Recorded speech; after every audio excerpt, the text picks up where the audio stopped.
Dok, masakit po ang ngipin ko. Another day, another isa na naman ang ating tutulungan. Isang pasyente ang pumunta sa ating clinic, complaining pain sa kanyang upper right canine. Tara, samahan niyo ako. Aralin natin, bigyan natin ng solusyon ang case ni Sir. Tayo ay nag-x-ray at ito ang naging resulta.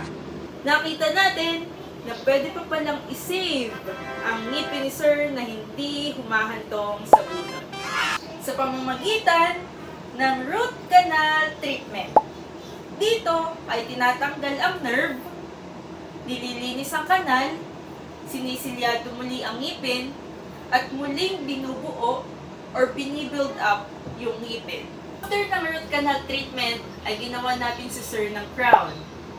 At isa pa sa mga kino-complain niya or isa pa sa mga concern niya ay nahihirapan siyang kumain dahil dalawa na lamang ang kanyang remaining teeth sa harapan.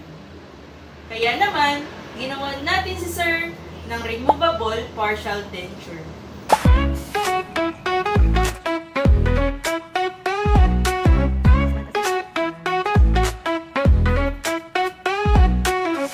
Sunshine on the beach, bright day, let's unleash. Smile wide, feel the breeze, happy heart with ease.